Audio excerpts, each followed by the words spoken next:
Il existe une version de toi qui ne se brise pas quand la pression arrive, une version qui tient parole, qui ne s'abandonne pas en cours de route et qui reste solide même quand la vie se resserre. Laisse-moi te dire une chose essentielle. Cette version n'est pas lointaine. Elle n'est pas dans le futur et elle n'exige pas que tu deviennes une autre personne. Elle existe déjà. Elle n'est simplement pas entraînée.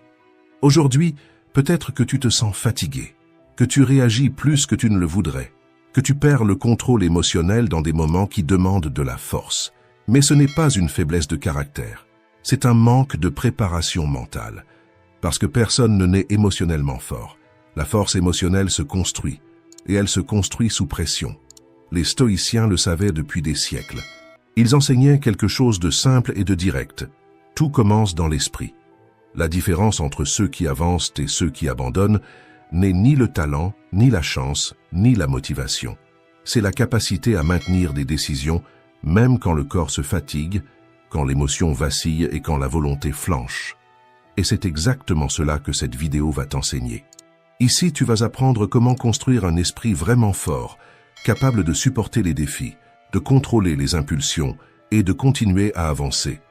Ce sont 6 piliers stoïciens éprouvés par le temps, par la douleur et par la réalité. Et je peux te le garantir, au moins l'un d'entre eux va toucher exactement le point qui aujourd'hui te bloque le plus. Alors avant de commencer, réfléchis avec honnêteté. Où un esprit plus solide ferait-il une différence réelle dans ta vie aujourd'hui? Dans les relations, dans le travail, dans la discipline, dans le contrôle émotionnel? Commence comme toute force mentale commence. Par une décision claire, écris dans les commentaires « Aujourd'hui, j'entraîne mon esprit ». Ce n'est pas une question de mots, c'est une question de direction. Parce que chaque choix conscient construit la personne que tu deviens. Et le premier pilier parle précisément de cela. Ne pas changer le monde, ne pas attendre des conditions parfaites, mais apprendre à gouverner son propre esprit quand la pression apparaît. Commençons. Leçon 1. C'est ici que naît ta force mentale. La solidité intérieure, ce n'est pas vivre sans difficulté. La force mentale, c'est réussir à maintenir ta posture, ton comportement et tes objectifs solides, même quand le monde autour de toi semble s'effondrer. Un esprit faible réagit à tout ce qui se passe à l'extérieur. Un esprit fort gouverne ce qui se passe à l'intérieur. Et c'est là que la majorité se trompe. La différence entre quelqu'un d'émotionnellement fragile et quelqu'un de mentalement inébranlable repose sur 4 piliers invisibles que presque personne n'entraîne. La tolérance, la force, la résilience et l'adaptabilité. Ces 4 éléments déterminent jusqu'où la vie peut te mettre sous pression sans te briser. Pense à cela comme à une base de soutien. Si elle est fragile, le moindre vent fait tomber. Si elle est solide, aucune tempête ne détruit. Laisse-moi t'expliquer chacune de ces bases pour rendre tout cela plus simple. La tolérance, c'est ce que tu es capable de supporter avant de perdre le contrôle. Un commentaire négatif, une critique au travail, quelqu'un qui se montre dur avec toi. Celui qui a une faible tolérance explose, se dispute, se ferme ou reste silencieux, mais s'effondre à l'intérieur. Celui qui a une tolérance élevée observe avec calme, sépare ce qui mérite de l'attention de ce qui peut être ignoré et continue d'avancer. C'est ainsi qu'agit un stoïcien. Même situation, des résultats complètement différents. Maintenant, pense à la force. La force, c'est jusqu'où tu descends quand quelque chose de mauvais arrive. Une rupture, un licenciement, un problème de santé, un conflit familial. Un esprit faible s'isole, se victimise et paralyse sa propre vie.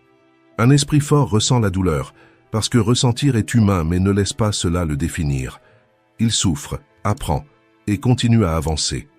Même chute, mais avec des profondeurs totalement différentes. Vient ensuite la résilience. La résilience, c'est le temps que tu mets à te relever. Une erreur, un échec, une humiliation publique. Une personne avec une faible résilience revit cela pendant des semaines, des mois, parfois reste coincée dans cette situation pendant des années. Comme si la blessure ne se refermait jamais. Une personne avec une forte résilience est touchée sur le moment, apprend de la situation et peu de temps après, se tient déjà de nouveau debout émotionnellement, avançant avec clarté. Même douleur, mais avec des durées complètement différentes.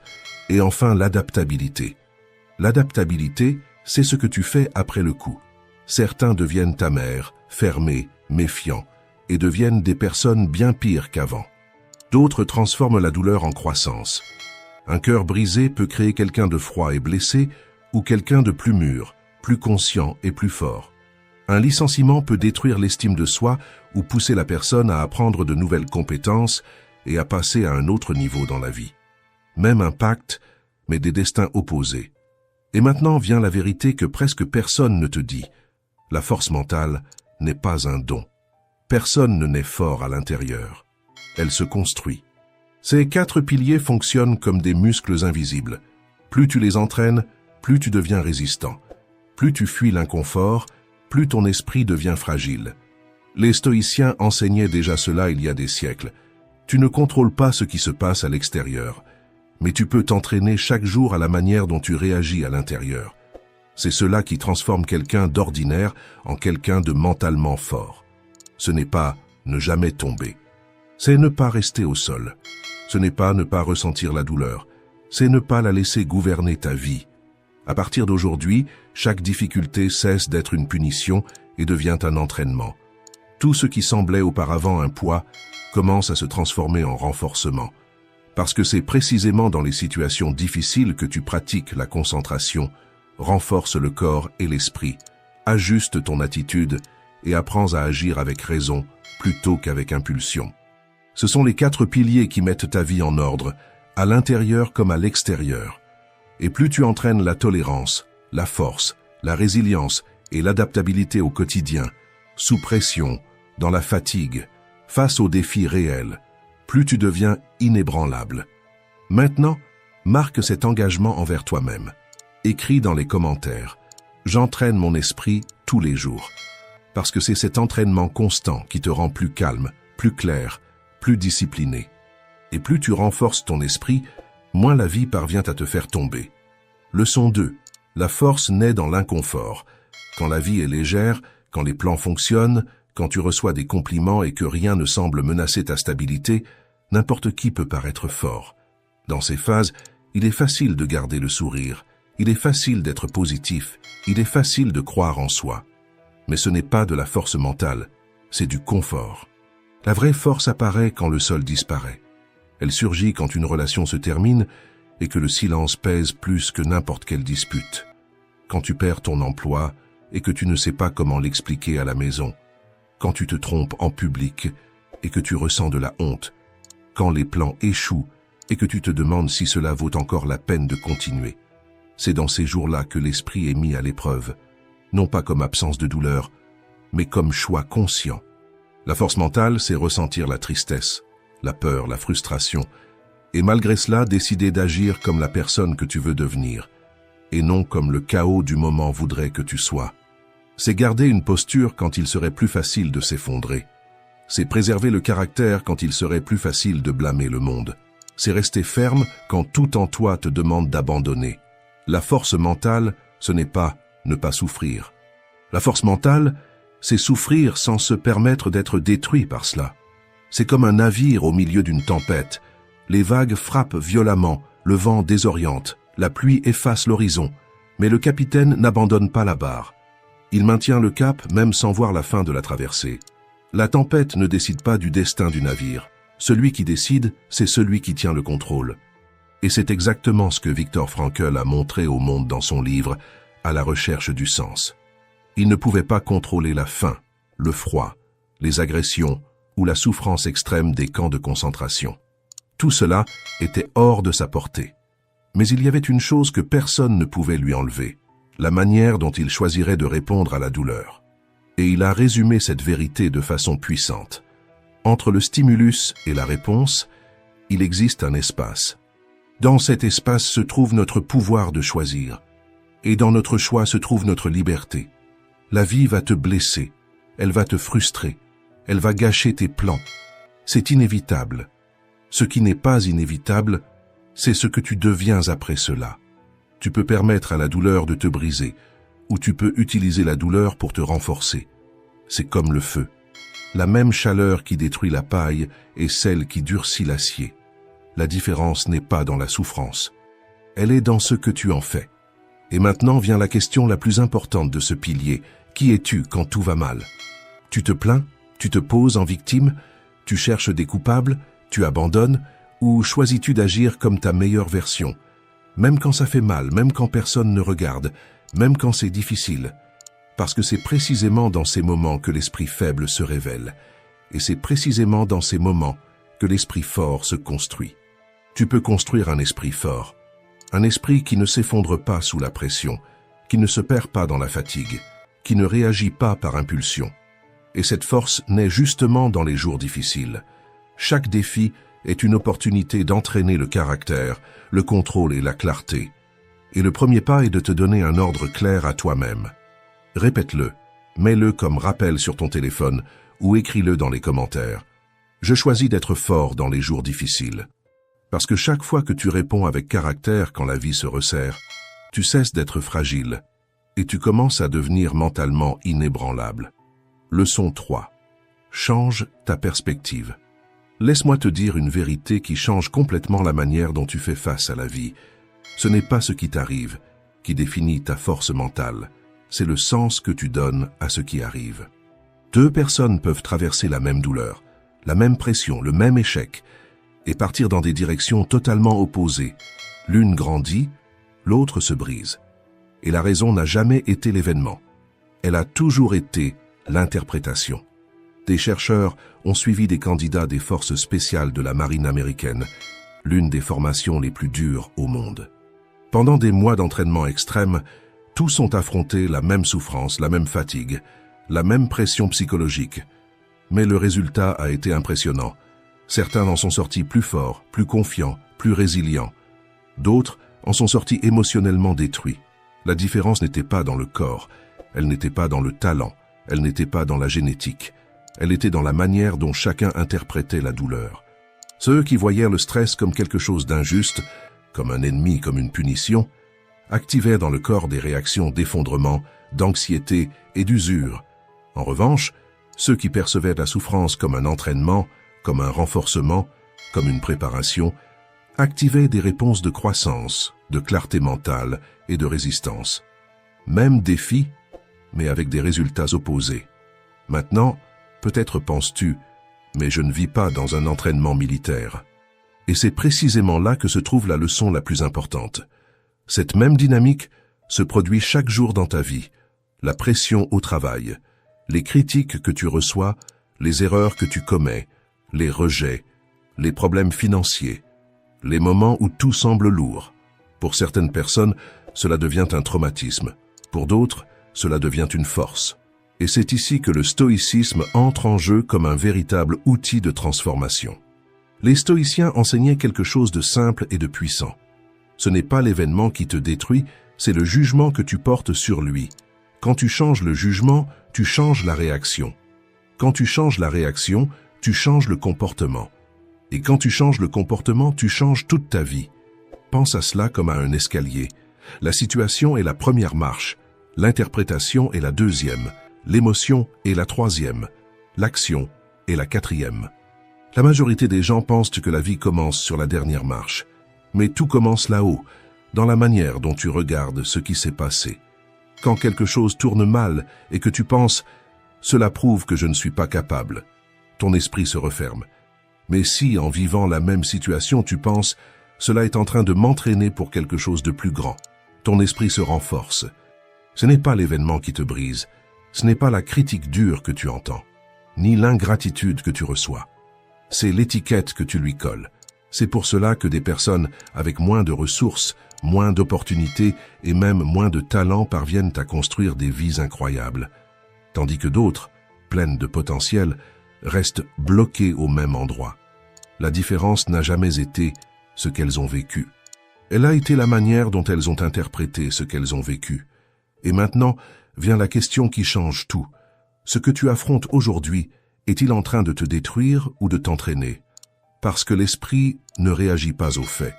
Il réagit aux histoires que tu racontes à propos des faits. Quand tu changes de perspective, tu changes ta réponse émotionnelle. Quand tu changes ta réponse émotionnelle, tu changes d'attitude. Quand ton attitude change, tu changes ton propre destin. Les personnes mentalement fortes ne fuient pas la pression. Elles transforment la pression en carburant. Elle ne demande pas « Pourquoi cela m'arrive-t-il ?» Elle demande « Qu'est-ce que cela est en train de m'enseigner ?» Et ce simple changement de question sépare ceux qui se brisent de ceux qui grandissent. À partir d'aujourd'hui, chaque difficulté peut être une prison ou un entraînement. Chaque douleur peut être un fardeau ou une marche. Tout dépend de la perspective que tu choisis d'adopter. Répète cette phrase avec conviction. Je transforme la pression en force. Jusqu'à ce que cette posture devienne ton nouveau schéma mental. Quand tu changes la manière d'interpréter la réalité, tu cesses d'être fragile face à la vie et tu commences à devenir quelqu'un de véritablement fort mentalement. Leçon 4. Celui qui choisit le difficile gouverne le facile. Il existe deux types de personnes dans le monde, celles qui s'effondrent quand la pression arrive et celles qui restent solides, non pas parce qu'elles ont eu une vie plus facile, mais parce qu'elles se sont préparées avant la tempête. La vraie différence entre quelqu'un de fragile et quelqu'un de mentalement fort ne se trouve pas dans le fait d'éviter les problèmes. Elle se trouve dans l'entraînement de l'esprit à ne pas se briser quand l'inconfort apparaît. Et le chemin pour y arriver est plus simple qu'il n'y paraît. Même si peu ont le courage de le suivre, tu te portes volontaire pour la difficulté. Tu choisis de petites doses d'inconfort chaque jour, non pas pour te torturer, mais pour enseigner à ton esprit une vérité puissante. La douleur ne commande pas, la fatigue ne commande pas, les excuses ne commandent pas. C'est toi qui commandes. Les stoïciens vivaient cela concrètement. Sénèque conseillait des périodes volontaires de simplicité extrême, dormir sur des lits durs, manger peu, affronter le froid, pour se prouver à lui-même qu'il pouvait supporter l'inconfort sans se briser. Il disait que celui qui s'entraîne dans la difficulté cesse de craindre l'avenir, parce qu'il a déjà appris qu'il est plus fort qu'il ne l'imagine. Marc Aurèle entraînait son corps, montait à cheval, se demandait un effort physique, non pas parce qu'il aimait souffrir, mais parce qu'il savait que lorsque l'instinct crierait « Arrête », celui qui devait garder le contrôle, c'était l'esprit. Il comprenait quelque chose que presque personne n'accepte aujourd'hui. La vie sera toujours difficile. Et voici le point qui change tout. Tout est difficile. Être sédentaire est difficile. S'entraîner est difficile. Vivre dans le désordre est difficile. Construire la discipline est difficile. Être faible est difficile. Construire la force est difficile. Alors, la vraie question n'est pas comment fuir la difficulté. La question est, quelle difficulté vas-tu choisir? Parce que soit tu choisis ta douleur, soit la douleur te choisit. Les stoïciens appelaient cela l'entraînement du caractère. Et Épictète était direct, comme un maître qui ne protège pas l'élève de l'effort. Tu ne deviens pas fort en évitant ce qui dérange, tu deviens fort en affrontant ce qui te construit. C'est comme la mer et le marin. Une mer calme n'a jamais formé un bon marin. Ce sont les vagues, le vent et la résistance qui créent la compétence, la solidité et la confiance. Mais la majorité veut devenir forte sans entrer dans la mer. Elle veut la confiance sans l'épreuve. Elle veut la discipline sans l'effort. Elle veut des résultats sans inconfort. Et c'est pour cela que tant de personnes craquent quand la vie se resserre. Voici maintenant la règle pratique qui change réellement ton esprit. Chaque jour, choisis une petite difficulté. Quelque chose de simple mais intentionnel. Et quand l'envie d'arrêter arrive, fais ce que font les personnes fortes. Va juste un peu plus loin. Une répétition de plus, une page de plus, 5 minutes de plus, un pas de plus. Seulement encore un paraît petit, mais il construit quelque chose d'énorme, le respect intérieur. À chaque fois que tu ne fuis pas, ton esprit enregistre « Je tiens, je fais ce que j'ai dit, je ne négocie pas quand ça devient difficile ». Et quand cela se répète jour après jour, tu cesses de dépendre de la motivation. Parce que maintenant, tu as quelque chose de bien plus puissant, la preuve. La preuve que tu peux, la preuve que tu tiens. La preuve que tu n'abandonnes pas quand ça devient difficile. Et quand l'esprit commence à te faire confiance, quelque chose change à l'intérieur. L'insécurité diminue. La peur perd de sa force. Le doute cesse de te dominer. Tu commences à marcher avec plus d'assurance, à décider avec plus de clarté, à affronter les problèmes avec plus de calme. Parce que maintenant ton esprit sait, tu es quelqu'un qui tient parole. La vie ne respecte pas les promesses. La vie respecte la préparation. C'est cette base psychologique qui te permet de traverser les phases difficiles sans imploser à l'intérieur. Alors commence aujourd'hui, choisis ta petite dose d'inconfort. fais-la, et déclare-le maintenant, je vais encore une fois. Parce que c'est ainsi que quelqu'un cesse d'être fragile et commence à devenir réellement mentalement fort. Leçon 5. Remplace la motivation par des systèmes. Si tu observes la majorité des personnes qui essaient de changer de vie, tu remarqueras un schéma dangereux. Elles commencent motivées, pleines de projets, jurant que cette fois-ci, c'est la bonne. Elles se lèvent tôt pendant quelques jours, mangent mieux pendant une semaine, se concentrent pendant une courte période, et puis la motivation disparaît, et avec elle, les résultats. Parce que la motivation est comme une vague. Elle monte fort, elle enthousiasme, elle te pousse en avant, puis elle se brise et disparaît. Et quand elle disparaît, la majorité s'arrête tout simplement. C'est là que naît la différence entre un esprit faible et un esprit fort. L'esprit faible attend de se sentir bien pour agir. Il attend d'être inspiré, confiant, plein d'énergie, dans le bon état d'esprit. Et pendant qu'il attend le moment parfait, la vie passe. L'esprit fort d'un stoïcien, lui, comprend quelque chose de simple. Il agit même quand il n'en a pas envie. Il ne négocie pas avec la fatigue. Il ne discute pas avec la paresse. Il ne dépend pas de l'enthousiasme. Mais ici, beaucoup commettent une autre erreur. Quand ils comprennent qu'ils ne peuvent pas dépendre de la motivation, ils essaient de tout résoudre avec la seule force de volonté. Je vais me forcer. Je vais y aller en force.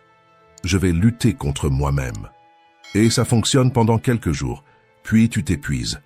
C'est comme essayer de pousser une voiture lourde tous les jours avec tes propres mains. Au début, ça passe, mais ensuite, tu te fatigues et tu t'arrêtes. Un esprit fort ne vit pas dans la force, il vit dans l'intelligence. Et c'est là que les systèmes entrent en jeu. Les stoïciens comprenaient déjà cela, même sans utiliser ce mot.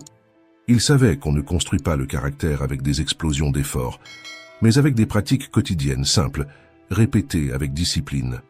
Sénèque disait que la vraie transformation arrive quand nos actions deviennent une partie de la routine, et non quand elles dépendent de l'humeur du jour. Et tout cela se résume dans une idée puissante. Tu ne montes pas au niveau de tes objectifs. Tu tombes au niveau de tes habitudes. Autrement dit, ce n'est pas ce que tu désires qui change ta vie. C'est ce que tu fais tous les jours. Un système, c'est cela. Un ensemble d'actions petites, claires et répétées qui te mènent inévitablement au résultat. Il retire l'émotion de l'équation. Tu ne demandes pas si tu en as envie.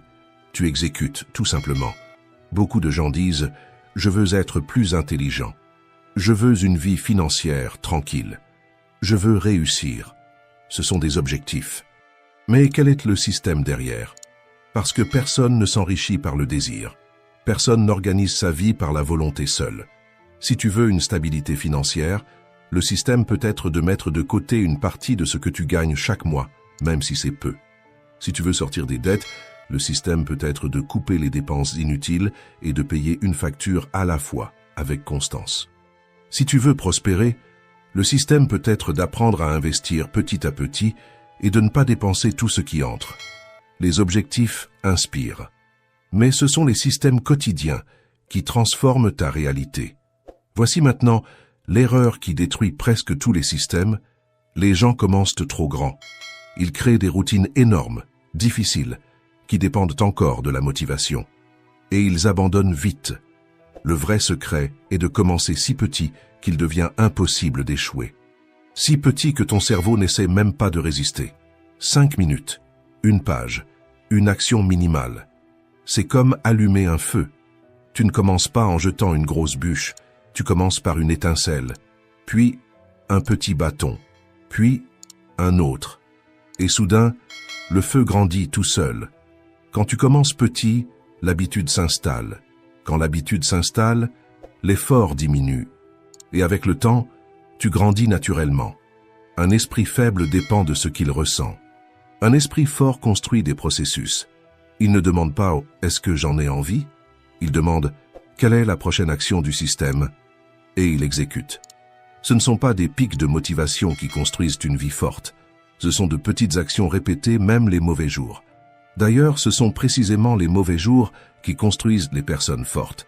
Si tu veux devenir mentalement dangereux, arrête de faire confiance à tes émotions. Et commence à faire confiance à tes systèmes. Parce que quand tes systèmes sont en place, le progrès arrive même quand tu ne vas pas bien. Et c'est ainsi que se construit une vraie discipline. Leçon 6. Présence et paix. La force d'un esprit qui ne réagit pas, qui choisit. L'un des plus grands ennemis de ton évolution n'est pas le manque de capacité, c'est le manque de maîtrise intérieure. En ce moment même, tu as probablement déjà ressenti cela. Les émotions qui montent dans la poitrine, les pensées qui s'emballent sans s'arrêter, les impulsions qui surgissent avant même que tu puisses décider avec clarté. Tu veux agir avec calme, tu veux rester concentré, tu veux mieux choisir. Mais quand tu t'en rends compte, tu as déjà réagi en pilote automatique. Tu as dit ce que tu ne voulais pas. Tu as abandonné ce qui était important. Tu t'es dispersé au lieu de faire ce que tu devais faire. C'est comme conduire une voiture puissante avec un volant cassé. Le moteur est fort, la capacité est là, mais sans contrôle, tu finis toujours hors de la route. Un esprit faible est bruyant. Il saute d'une émotion à l'autre, d'un stimulus à l'autre en réagissant à tout. Un esprit fort est différent. Il est présent, il est stable, il ressent, mais il n'est pas commandé. Il perçoit l'impulsion, mais il choisit la réponse. Les stoïciens appelaient cela la tempérance, la capacité de créer un espace entre ce qui arrive et la façon dont tu réagis. Et c'est précisément dans cet espace que naît la liberté. Marc Aurèle enseignait quelque chose de simple et de puissant. Tu as du pouvoir sur ton esprit, pas sur les événements extérieurs. Prends-en conscience et tu trouveras la force. Cette phrase n'est pas une théorie. C'est un entraînement quotidien. Pense à tes émotions comme à un verre d'eau que l'on agite. Tant que tu remues sans arrêt, tout devient trouble, confus, impossible de voir le fond. Mais quand tu t'arrêtes, l'eau se calme d'elle-même. La clarté revient. C'est exactement ce que la présence fait à l'esprit. Et il existe des habitudes simples qui construisent cette paix solide chaque jour. La première, c'est la méditation. Et ce n'est rien de mystique ou de compliqué. Il ne s'agit pas de vider l'esprit. Il s'agit simplement de se concentrer sur la respiration. Inspirer, expirer. Une chose à la fois. Chaque fois que tu fais cela, ton cerveau apprend à ne pas courir après chaque pensée et chaque émotion. Tu entraînes le calme, tu entraînes la concentration, tu entraînes l'autocontrôle. Avec le temps, tu commences à remarquer quelque chose de puissant. Les situations qui auparavant te faisaient perdre l'équilibre ont de moins en moins de prise sur toi. L'esprit devient plus clair, le corps se détend plus vite, et tu cesses de vivre dans un état constant de tension. La méditation ne t'éloigne pas des problèmes, elle te rend plus fort pour les affronter avec lucidité. C'est comme renforcer un muscle invisible qui soutient ta paix, quelle que soit la situation. La deuxième habitude, c'est l'écriture. Quand les problèmes restent uniquement dans la tête, ils deviennent une avalanche émotionnelle, anxiété, peur, confusion, tout mélangé. Mais quand tu les mets sur le papier, quelque chose change. Le chaos devient clarté. Ce qui semblait énorme se transforme en quelque chose de concret que l'on peut organiser et résoudre. C'est comme une corde pleine de nœuds. Dans le noir, tu ne fais que serrer davantage. Quand tu regardes attentivement, tu peux les défaire un par un. L'écriture fait cela avec l'esprit. En plus, écrire t'aide à voir des schémas, des erreurs qui se répètent, des peurs qui reviennent toujours, des décisions que tu as tendance à éviter. Quand tu vois cela sur le papier, tu gagnes en conscience, et la conscience, c'est du pouvoir. Peu à peu, tu cesses d'être prisonnier de tes émotions et tu deviens quelqu'un qui comprend ses propres pensées. Cela génère une sécurité intérieure, une organisation mentale et une véritable sensation de contrôle sur ta propre vie. La troisième habitude, c'est la respiration consciente tout au long de la journée, avant de réagir, avant de répondre, avant de décider. 3 respirations lentes et profondes. C'est tout. Ce petit geste interrompt l'impulsion automatique et te rend le contrôle. Respirer en pleine conscience sous la douche. Manger en étant présent. Marcher consciemment. Travailler avec concentration. Ces moments construisent une stabilité intérieure. Et quand l'esprit se stabilise, la paix apparaît. Pas cette paix fragile qui dépend du fait que tout se passe bien, mais la paix solide de celui qui sait se maîtriser même quand le monde provoque. Dès les premières semaines, tu commences à moins réagir et à davantage choisir. Le stress perd de sa force, les conflits diminuent, les décisions s'améliorent. Tu commences à sentir que tu es aux commandes de ton esprit, au lieu d'être entraîné par lui. Et cela change complètement la manière dont tu fais face aux défis, aux pressions et aux problèmes du quotidien. La présence n'est pas de la passivité, c'est du pouvoir. C'est agir avec clarté, c'est choisir en conscience. C'est ne pas être esclave de ses propres émotions. Et plus tu entraînes la présence, la concentration, la discipline émotionnelle et l'autocontrôle, plus tu deviens fort à l'intérieur. Tout ce que tu as travaillé tout au long de cette vidéo construit une base que presque personne n'a aujourd'hui. Un esprit qui supporte la pression sans exploser, qui traverse les chutes sans abandonner, qui transforme la difficulté en apprentissage, qui agit avec clarté même quand l'émotion crie plus fort. Tu cesses de vivre dans l'improvisation émotionnelle. Tu gagnes une direction, tu gagnes du contrôle, tu gagnes de la constance. La force mentale que les stoïciens enseignaient n'était pas de vivre sans problème, c'était de vivre préparé à n'importe quel problème. C'est exactement ce que tu construis maintenant. Un esprit entraîné à rester ferme quand la vie se resserre. Un esprit qui ne fuit pas l'inconfort, ne se perd pas dans la confusion, ne se brise pas sous la pression. À partir d'aujourd'hui, chaque défi cesse d'être une menace et devient un renforcement.